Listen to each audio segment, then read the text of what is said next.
औज़ुबिल्लाहिमिनश्शैतानिर्रजीम बिस्मिल्लाहिर्रहमानिर्रहीम। अज़ीज़ तलबा, अस्सलामु अलैकुम। उम्मीद है आप सब खैरियत से होंगे और MS एक्सेल तक हमारा काम पूरा हो चुका है और वहाँ तक आपने उम्मीद है तमाम असाइनमेंट्स जो हैं वो डन कर ली होंगी। आज हम माइक्रोसॉफ्ट ऑफिस की तीसरी एप्लीकेशन माइक्रोसॉफ्ट पावर पॉइंट पढ़ेंगे और इसके बारे में हम ये सीखेंगे कि हमने इसे कहाँ कहाँ पर इस्तेमाल करना है। और आज हम इसका इंट्रोडक्शन जो है वो लेंगे, कल हम प्रॉपर इसकी स्लाइड्स वगैरह भी बनाएंगे। और ये इतना लेंथी क्योंकि एप्लीकेशन नहीं है, इसलिए आज और कल के लेक्चर में हम माइक्रोसॉफ्ट पावर पॉइंट को कवर करेंगे और उसके बाद हम ग्राफिक डिज़ाइनिंग का अपना पोर्शन जो है वो शुरू करेंगे। तो हम चलते हैं अपने लेक्चर नंबर 13 की तरफ, Microsoft power point. What is Microsoft power point? Microsoft power point किसे कहते हैं? तो ये डेफिनेशन मैंने माइक्रोसॉफ्ट वालों से ही डाउनलोड की है कि Microsoft power point is a powerful presentation software developed by Microsoft. It is standard component of the company Microsoft Office suite software, and it is bundled together with Excel, Word and other office productivity tools. The program uses slides to convey information rich in multimedia. तो इस definition का मतलब ये है कि हम जो है ये एक ऐसी एप्लीकेशन है जिसके ज़रिए हम अपनी किसी भी प्रोडक्ट, किसी भी कंपोनेंट या किसी भी एक टॉपिक को रिप्रेजेंट कर सकते हैं, या हम वर्ड और एक्सेल के डाटा को भी माइक्रोसॉफ्ट पावर पॉइंट के ज़रिए इफ़ेक्टिवली, याद रखिए इफ़ेक्टिवली हम इसको प्रेजेंट कर सकते हैं। देखिए, किसी भी बिज़नेस का, किसी भी इंस्टीट्यूशन का मेन मोटो उसकी जो वहाँ पर रिसोर्सेज हैं उनको दिखाना है, उनको जो हमारे उनके ऑडियंस होते हैं या कस्टमर्स होते हैं उनको कन्विंस करना होता है कि वो उनकी प्रोडक्ट के बारे में वो बिल्कुल तैयार हैं, या ख़रीदने के लिए उनको मोटिवेट करना होता है। तो मोटिवेट करने के लिए उनकी तवज्जो उस प्रोडक्ट की तरफ दिलाना ज़रूरी होती है। इसलिए मल्टीमीडिया के ऊपर जब पावर पॉइंट पर स्लाइड्स के ज़रिए टॉपिक रिप्रेजेंट किया जाता है, इससे यूज़र की, ऑडियंस की, कस्टमर की, उनकी अट्रैक्शन बनी रहती है उस प्रोडक्ट की तरफ और वो उनको ख़रीदने या उनको लेने या शेयर लेने में ज़्यादा इंटरेस्टेड रहते हैं। तो last line, the term slide refer to the slide projector. जो स्लाइड का लफ्ज़ आ रहा है इसको हम कहते हैं स्लाइड प्रोजेक्टर पर, which is software effectively replaces. जो प्रोजेक्टर पर हम स्लाइड्स वगैरह दिखाते हैं वो ज़्यादा इफेक्टिवली रिप्लेस करती हैं यूज़र के माइंड को। तो हम नेक्स्ट चलते हैं, why we use it. Microsoft PowerPoint is a software application which is particularly used to present data and information by using text, diagrams and animations, images and transitional effects. ये तमाम चीज़ें हम जब इसकी प्रैक्टिस करेंगे तो मैं आप लोगों को सिखाऊंगा कि हम इसे कैसे इफेक्टिवली अपने स्लाइड्स के ऊपर प्रेजेंट कर सकते हैं। In the form of slides, it's help people to better understand the idea and the topic in the front of the audience particularly and easily. कि ये आपको हेल्प करता है, आपकी मदद करता है कि आप बेहतर तरीके से अपने आइडिया को यूज़र को, ऑडियंस को या अपने कस्टमर को समझा सकें ज़्यादा इफ़ेक्टिवली और आसानी के साथ। नेक्स्ट स्लाइड पे चलते हैं, नीड फॉर एनी बिजनेस। किसी भी बिजनेस के लिए ये बहुत अहम है। किसी भी बिजनेस के लिए ये क्यों अहम है? क्योंकि मैं थोड़ी देर पहले भी इस बात का डिस्कस कर चुका हूँ कि हर बिजनेस ने अपनी प्रोडक्ट को सेल करना होता है।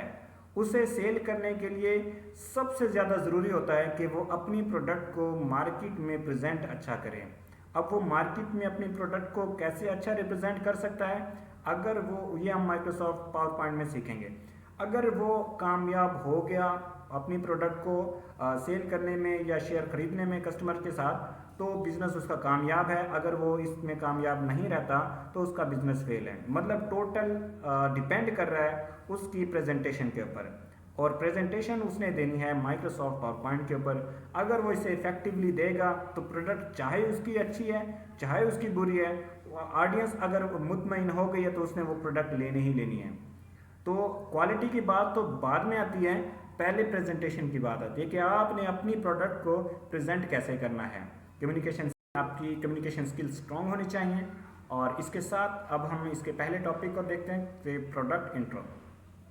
सबसे पहले आपने प्रोडक्ट का अपना इंट्रो देना है। वो प्रोडक्ट आपकी किसी भी तरह की हो सकती है। देखें, अगर आप एक किसी फैक्ट्री में हैं तो वो प्रोडक्ट कोई सोप हो सकता है, कोई ब्यूटी प्रोडक्ट्स हो सकती हैं, समथिंग एल्स हो सकता है। आप अगर किसी बिजनेस इंस्टीट्यूशन में, मतलब जैसे कोई एजुकेशन इंस्टीट्यूट में है, तो आप अपनी एजुकेशन को प्रेजेंट करने के लिए वहाँ पर प्रेजेंटेशन दे सकते हैं। तो ये तमाम जितनी भी आपकी प्रेजेंटेशन होगी प्रोडक्ट इंट्रो के मुतालिक, वो आपकी बहुत इफेक्टिव होनी चाहिए। आपने A to Z हर एक चीज़, जो भी आप प्रोडक्ट अपनी दे रहे हैं, उसमें जो भी चीज़ें हैं आपने उसे इंट्रो में लाजमी डालना है और इफ़ेक्टिवली डालना है।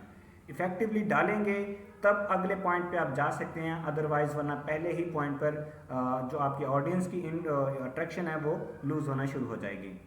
दूसरी बात, जब आप प्रेजेंटेशन दे रहे हो, डू नॉट लूज़ योर मोटो। आप अपने मोटो को लूज़ ना करें। अगर कुछ लोग आपको नहीं भी सुन रहे तो आपने तब भी अपनी प्रेजेंटेशन उसी पावर के साथ देनी है, क्योंकि आपने जो यूज़र आपके सुन रहे हैं उनको तो आपने लाजमी कायल करना है। कुछ नहीं भी सुन रहे, इग्नोर दैम।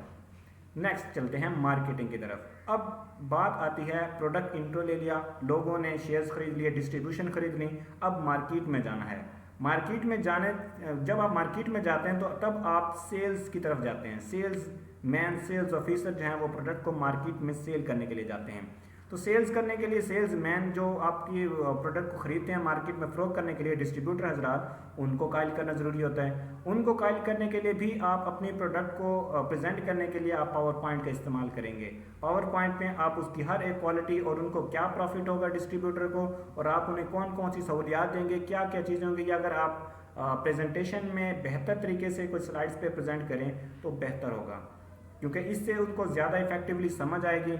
और ख्वाह वो टेक्निकल बंदा हो या ना हो, उसको प्रेजेंटेशन से ही सब कुछ समझ आ जाएगा। फिर चलते हैं हम बिज़नेस प्रपोजल की तरफ। बिज़नेस प्रपोजल कुछ ऐसे होते हैं कि जैसे मैंने किसी को पार्टनरशिप पे रखना है, या मैंने किसी के साथ शेयर ख़रीदना है, या ऐसी कोई और चीज़ें हो सकती हैं कि मैंने किसी को नया बिज़नेस सेल करना है, तो उसके लिए हमें तैयार करना पड़ता है बिज़नेस प्रपोजल। बिज़नेस प्रपोजल हमारे बिज़नेस का एक इंट्रोडक्शन, कितना शेयर देना है, कितना लेना है, कब तक चलना है, तमाम डिटेल तफसीलात लीगल और जितनी भी होंगी वो तमाम के तमाम हमारे इस बिज़नेस प्रपोजल में शामिल होंगी।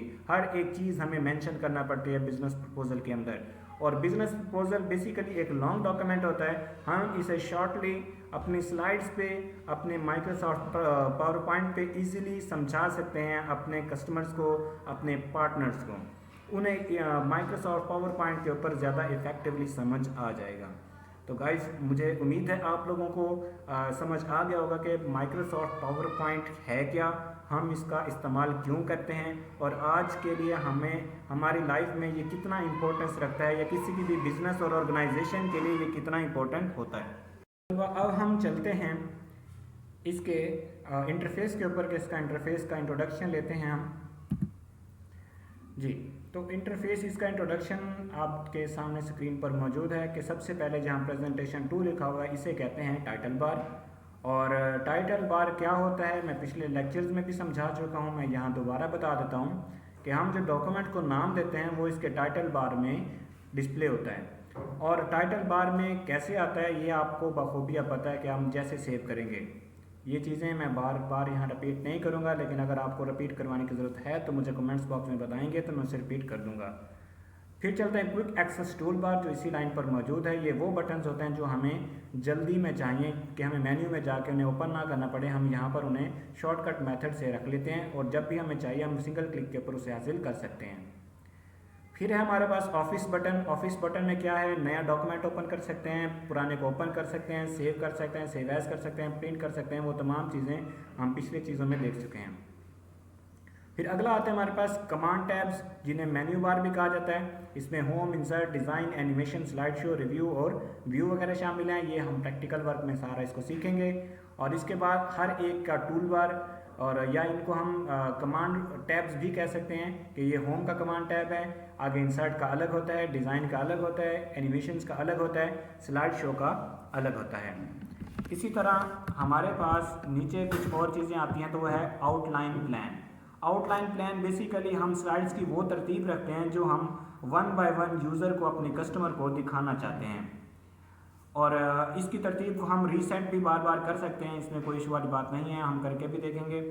और फिर एक हमारे पास जो साइड पे प्रेजेंटेशन व्यू आ रहा है कि हम काफ़ी सारी स्लाइड्स एक सिंगल टैब पे भी दिखा सकते हैं या वन बाय वन भी हम स्लाइड्स को दिखा सकते हैं। फिर है डॉक्यूमेंट व्यूज़, हम इसको जूम भी कर सकते हैं। डॉक्यूमेंट व्यू एक स्लाइड एक टाइम या चार स्लाइड या दो स्लाइड भी हम एक टाइम में उसको दिखा सकते हैं। और गाइस अगर इसके इंटरफेस में अगर आपको कुछ भी समझ नहीं आया तो आप मुझसे उसको दोबारा समझ सकते हैं। कल हम इसके प्रैक्टिकल वर्क के ऊपर चलेंगे। और आप लोगों ने आज के असाइनमेंट्स आप नोट कर लें। आज के असाइनमेंट ये है कि वाई वो यूज़ माइक्रोसॉफ्ट पावर पॉइंट। मैंने वैसे डिस्कस कर लिया है आपसे क्यों यूज़ करते हैं, लेकिन आपने क्या करना है, अपना खुद का सर्च करके और उसका एक डॉक्यूमेंट बना के आपने मुझे मेल करना है। और मज़ीद अगर कोई क्वेश्चन हो तो आप क्वेश्चन बॉक्स में मुझसे पूछ सकते हैं। तो स्टूडेंट्स तलबा अपना ख्याल रखिएगा, अपने घर वालों का ख्याल रखिएगा। मुझे इजाज़त दीजिए। अल्लाह हाफिज़, जज़ाकल्लाह।